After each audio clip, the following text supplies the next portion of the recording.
For 5 years, Jackson Miller had lived the kind of quiet, suburban life most people dream of. A wraparound porch that caught the morning sun just right, a vintage wooden swing creaking with charm, and a fern that had grown fuller each spring. His neighbors waved politely, the air smelled faintly of jasmine, and the only interruptions came from chirping birds or the occasional kid chasing a runaway soccer ball. Jackson had always loved that porch. Every morning, like clockwork, he brewed his coffee, stepped out with the newspaper, and let the world take a back seat while he rocked gently in the swing. Life was simple, predictable, peaceful, until the letter came. It was a Saturday. Jackson walked down his short gravel path to check the mailbox. Bills, a grocery flyer, and one envelope that stood out, rigid, glossy, stamped in red. HOA Notice of Violation. He frowned.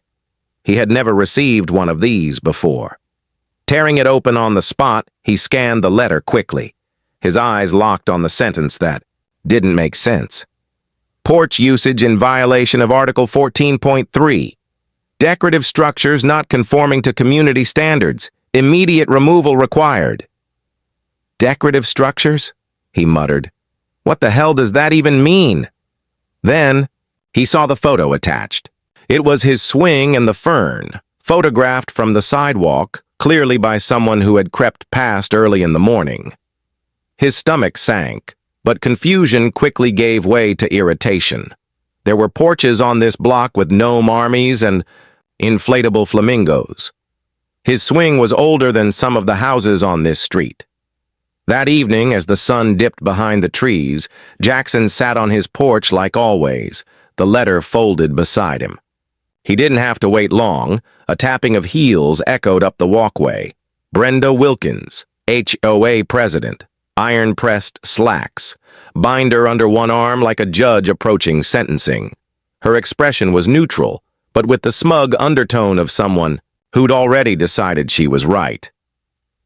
"Good evening, Mr. Miller," she said without waiting for an invitation. "I trust you received our notice?" "I did," Jackson replied calmly. "I'm still trying to understand it. What exactly is wrong with my porch?" "The swing violates visual consistency," she replied as if she were quoting from scripture. "And the plant is unregistered. We ask that you remove them by Tuesday to avoid a citation." Jackson raised an eyebrow. "Unregistered? It's a fern, not a firearm." Brenda didn't smile. "We have very clear guidelines. If we make one exception, everyone will demand them. I'm sure you understand." He stared at her for a long moment. "No, Brenda, I really don't." She didn't blink. "I'm simply enforcing the standards the board agreed on. Please comply." She turned and walked away without another word, binder tight against her chest like a shield. Jackson watched her go, the swing gently rocking beneath him. He took a slow sip of coffee that had long since gone cold. Something felt off. This wasn't about a porch swing. Something was changing, creeping through the neighborhood like a fog. The HOA had always been strict, but never personal. Now it felt targeted, and Jackson wasn't the only one getting letters. He remembered seeing new signs, new patrols, neighbors whispering about sudden fines. Why now? He glanced down at the folded notice again, then back up at the quiet street.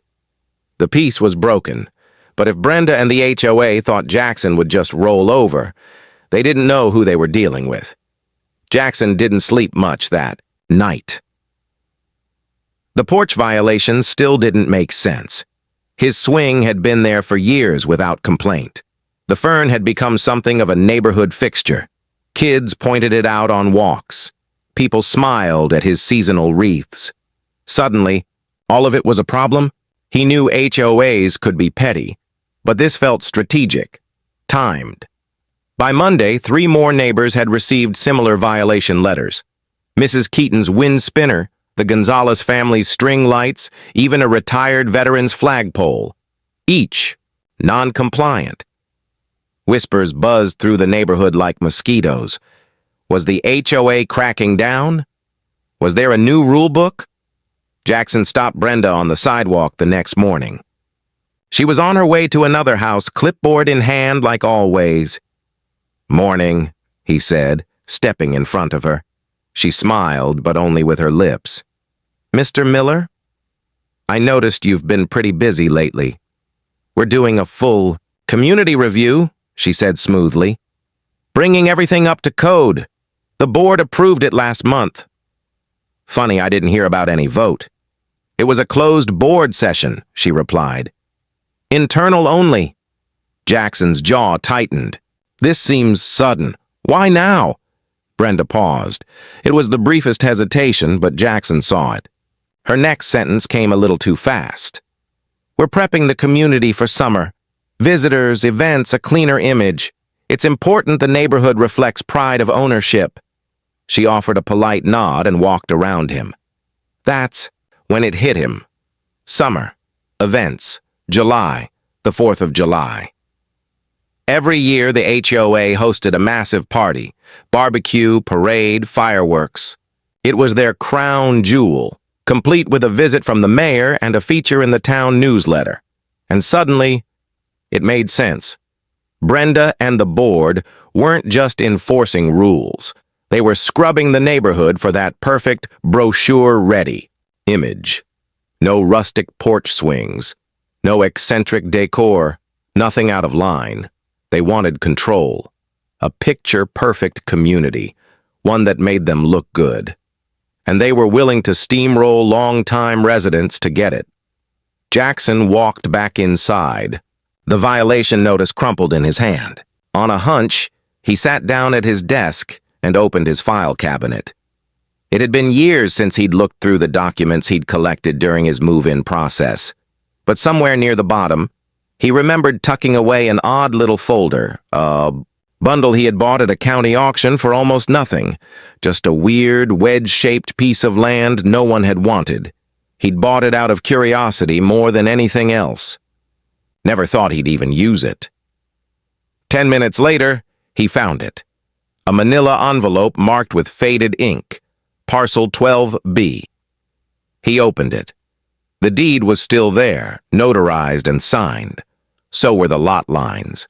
And when he pulled up the current satellite view of the neighborhood on his laptop, his heart skipped a beat. The shapes overlapped perfectly. That sliver of land, Parcel 12B, cut straight across the edge of the neighborhood and right over it sat the HOA's crown jewel, the pool, the clubhouse, the outdoor grill area, all of it straddling a piece of land Jackson legally owned. He leaned back in his chair, stunned. The HOA had been using his land for years, and they didn't even know it. They had the nerve to tell him how to use his porch, while their precious summer celebration was sitting squarely on stolen ground. Jackson smiled for the first time in days. They wanted a clean community? Fine. He'd clean it up, one signature at a time. Jackson sat at his desk, staring at the documents spread out before him like treasure maps. Parcel 12B. A forgotten lot with a shape that looked almost like a crooked boot. He remembered when he first saw it at the county auction years ago, how odd it looked tucked between two other lots, too narrow for a house, too awkward for a park. At the time, it had felt like a novelty purchase. He was newly retired, flush with time and curiosity, and the whole thing had cost less than a weekend. Dinner! He had figured, why not? If nothing else, he'd own a piece of the neighborhood most people didn't even know existed. Now that forgotten corner of land had become a loaded weapon. He printed out the satellite images from the county GIS website, then traced the lot boundary using a red marker. There was no doubt about it. The HOA pool complex wasn't just bordering Parcel 12B. It was planted right on top of it. The pool fence, the concrete deck, the storage shed, even part of the clubhouse's east wall. All of it built on ground that legally belonged to Jackson Miller. And the best part? The HOA had no idea. He leaned back in his chair and whistled low. "You really stepped in it, Brenda." Still, he couldn't afford to misstep. This wasn't about revenge. It was about making a point. They tried to embarrass him, fine him, make an example out of him, on his own property, no less. And now, they were sitting on a time bomb wrapped in lawn chairs and chlorine. Jackson spent the next few days collecting every shred of documentation he could find. Deed history, parcel maps, purchase receipts. He even drove down to the county office to get certified copies just to make sure there were no gaps. The clerk, a bored-looking woman in her 50s, raised her eyebrows when she saw the records. "You know this lot's got half a pool on it, right?" she said, squinting at the overlay. Jackson smiled. "Oh, I know." She gave him a look. "You about to cause trouble?" "Not trouble," he said. "Just some clarity." By Friday, his binder was ready, labeled, tabbed, and clean as a whistle. Meanwhile, the HOA pressure campaign escalated. A second notice appeared on his door. This: time-threatening fines of $75 per day for non-removal of visual obstructions. Jackson shook his head and took a photo. They really thought they were in control. Neighbors were talking now, quietly at first, but the tone was shifting. People weren't just frustrated. They were nervous. Brenda and the board had gone from being a mild annoyance to acting like a corporate takeover team. Yard decorations disappeared. Flags were quietly taken down. Someone even painted over their mailbox in the middle of the night to avoid another citation. And all the while, Jackson said nothing. He just rocked on his porch, sipping his coffee, binder tucked beneath his chair like a sleeping dragon. But inside, he was planning his next move, because it wasn't enough to own the land. He needed to remind the HOA that they were trespassing on it, and when he dropped the letter in their mailbox, it would shake their entire kingdom. Jackson didn't storm into the next HOA meeting. He didn't shout or demand an apology. That wasn't his style.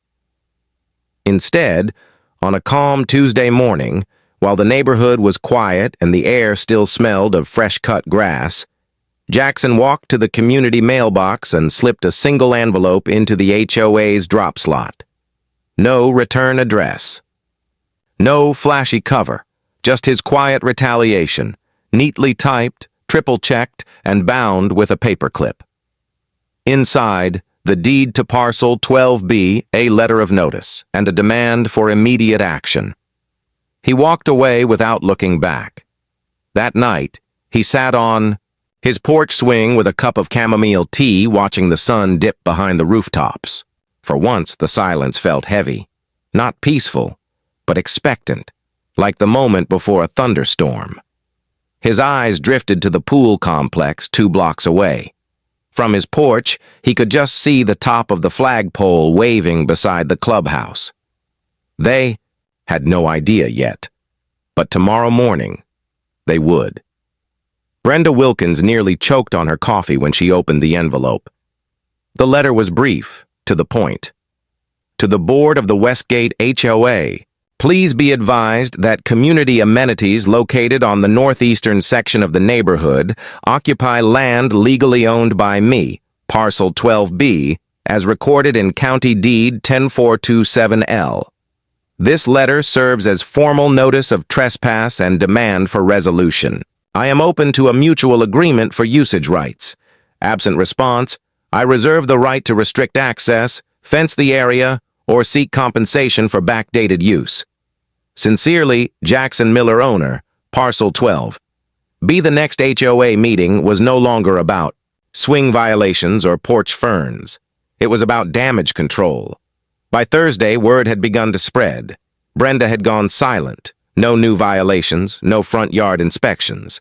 For someone usually so visible, her sudden disappearance from the sidewalks raised eyebrows.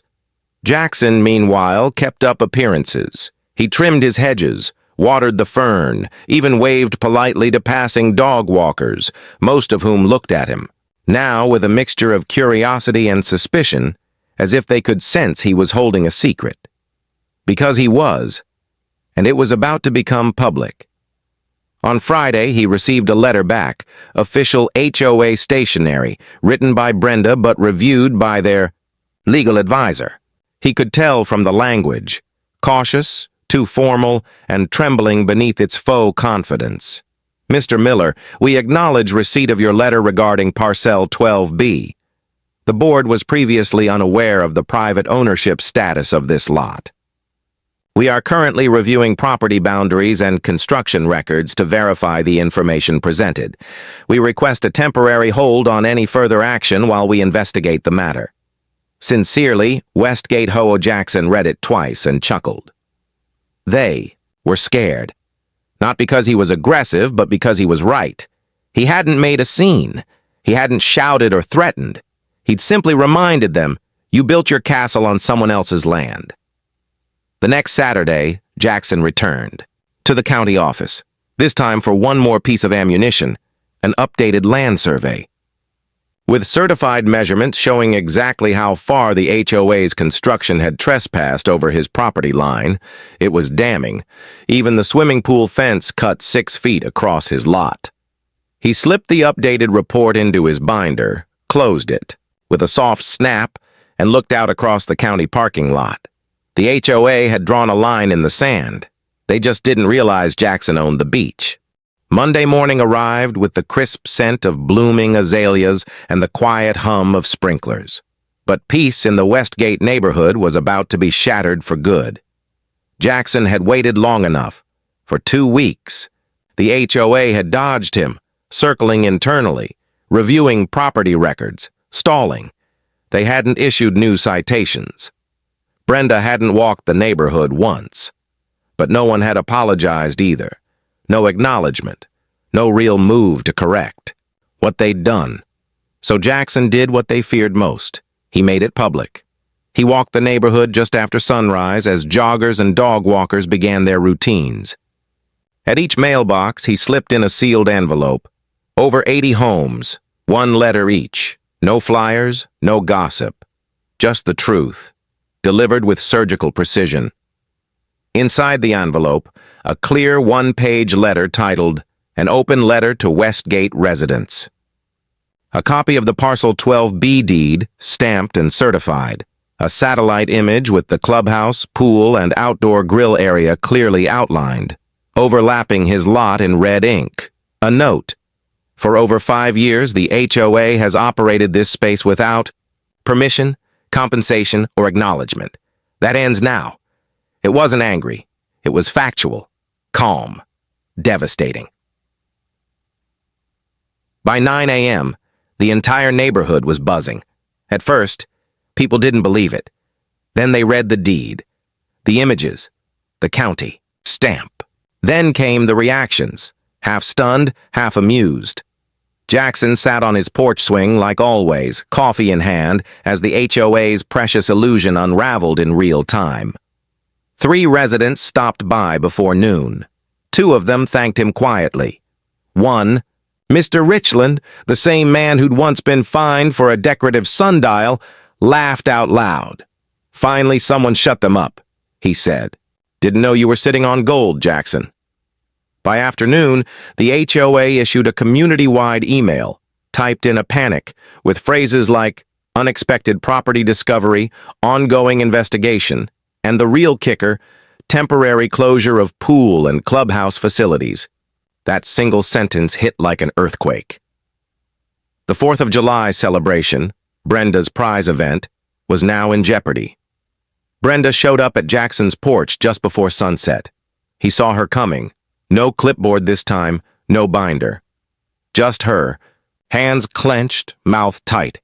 Jackson, she said, not bothering with small talk. We need to talk. He gestured to the second chair on the porch. Have a seat. She hesitated, then sat, posture stiff like a coiled spring. You could have brought this to the board first, she said. You blindsided everyone. Jackson sipped his coffee. I did bring it to the board. You ignored it. She frowned. We needed time. You had time. You used it to keep handing out fines and pretending your hands were clean. Brenda exhaled sharply. What do you want? He looked at her, really looked at her. For the first time, she didn't seem smug, just tired, cornered. I want the board to admit what happened. publicly. I want every fine issued under this so-called beautification crackdown voided. And I want an easement agreement in writing, signed, backdated, and fair. Brenda's lips pressed into a line. You're negotiating? No, Jackson said. I'm giving you one last chance to fix what's broken. And if we don't, he smiled coldly. Then I put up a fence and a lock and let the mayor know his speech at the pool is officially canceled. She paled. They sat in silence as the sun dipped below the trees. Jackson rocked gently in the swing. Brenda didn't speak again. She just stood, nodded once, and walked away. By Wednesday morning, the pool was closed. A hastily printed sign flapped on the gate. Temporarily closed, due to maintenance, HOA. Everyone knew that was a lie. But the real shock came 2 days later. Jackson was raking leaves near the sidewalk when he noticed something strange. Men in orange vests surveying the area behind the pool house.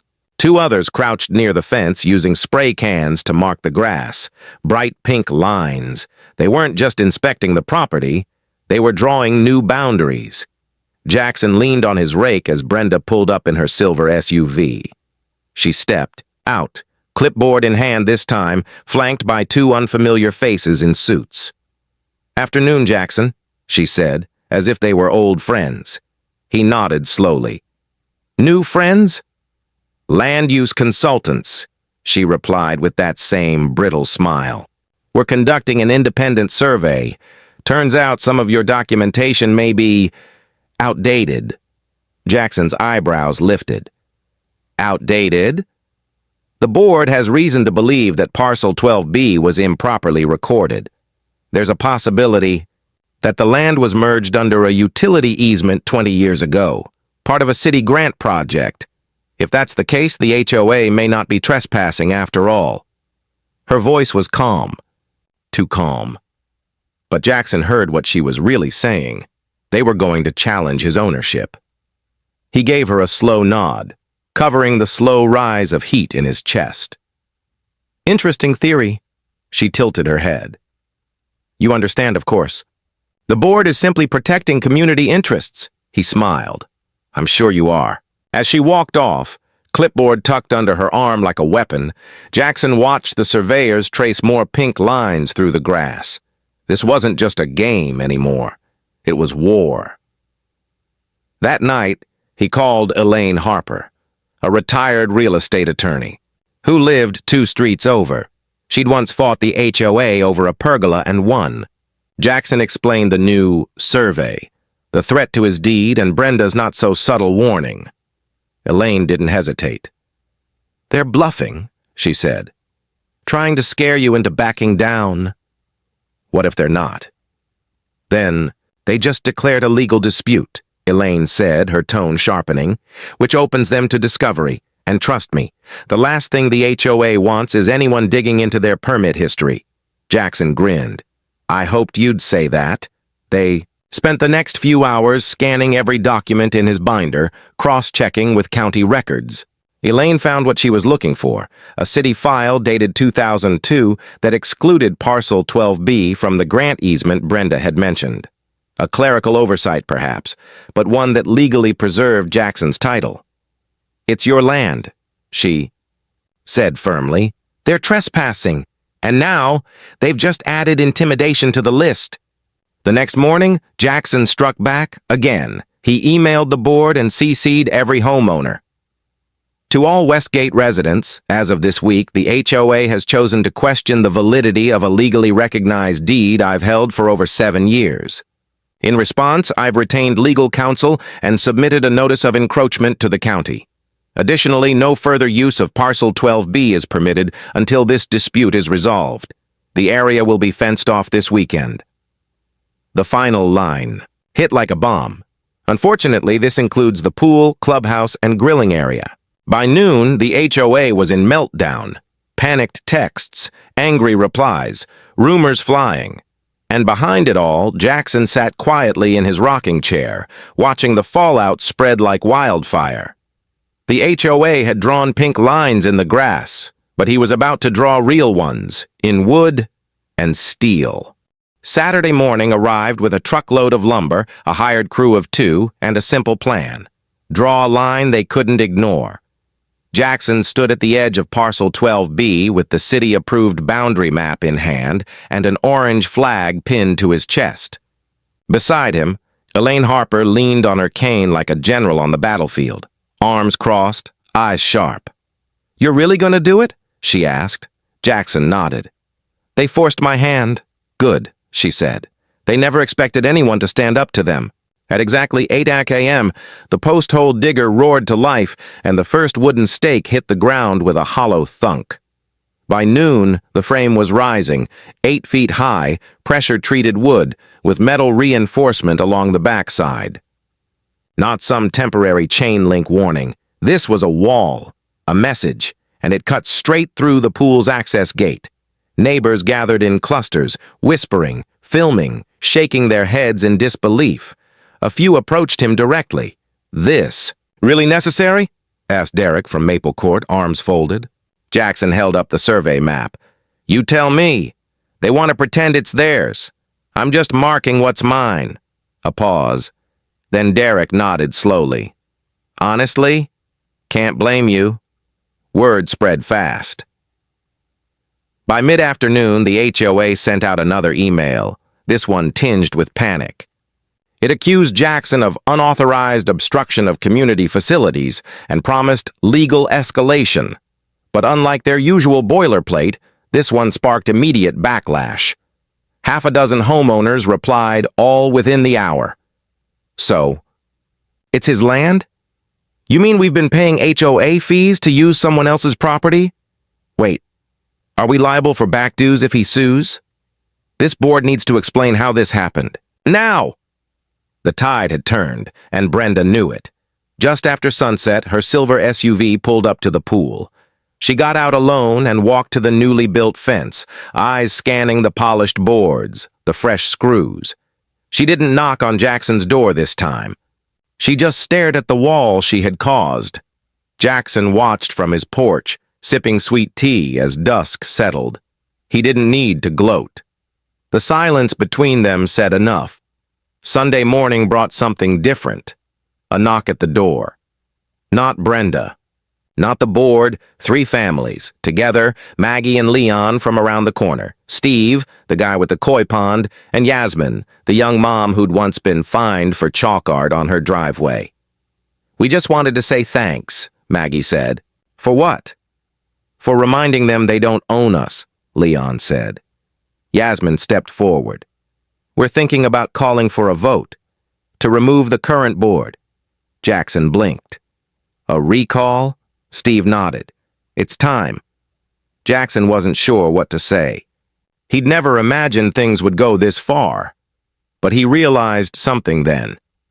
This wasn't just about a porch swing, or a fence, or even a forgotten deed. It was about freedom, and the quiet tyranny that had settled over their lives, one fine at a time. He smiled. "I'll back it," he said. "Every step." That night, floodlights lit up the newly finished fence. The pool was officially closed, the clubhouse empty, the once busy corner now quiet as a graveyard. And Jackson? He finally swung in his porch chair again, free.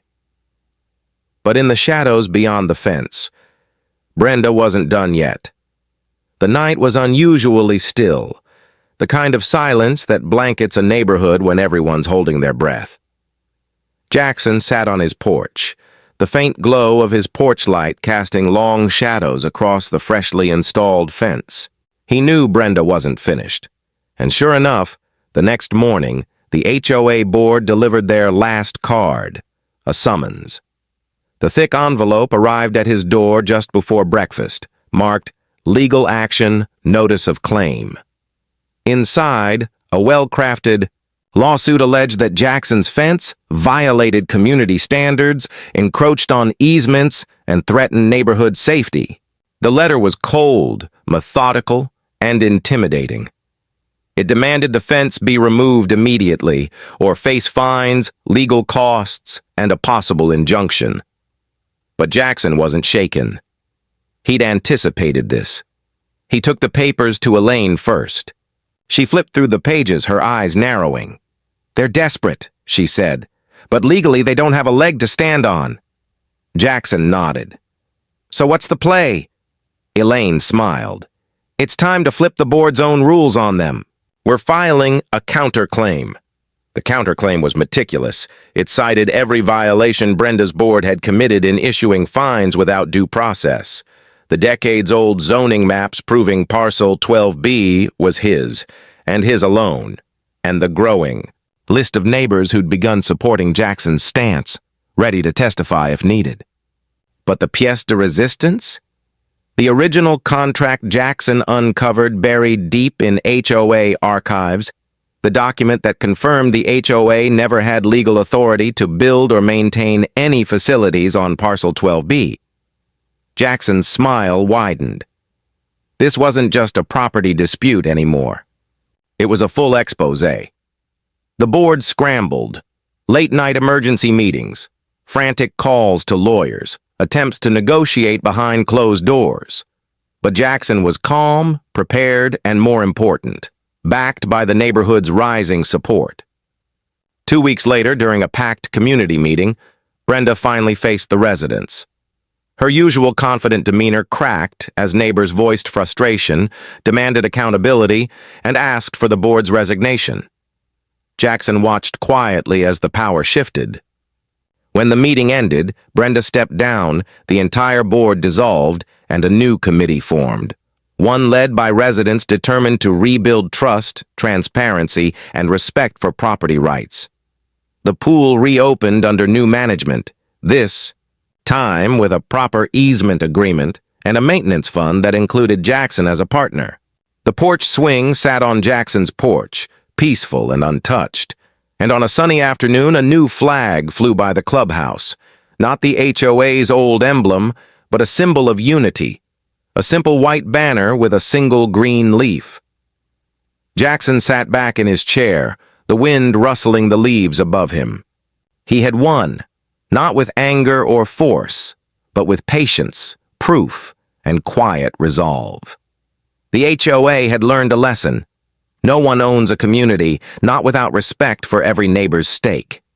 And Jackson? He finally felt at home.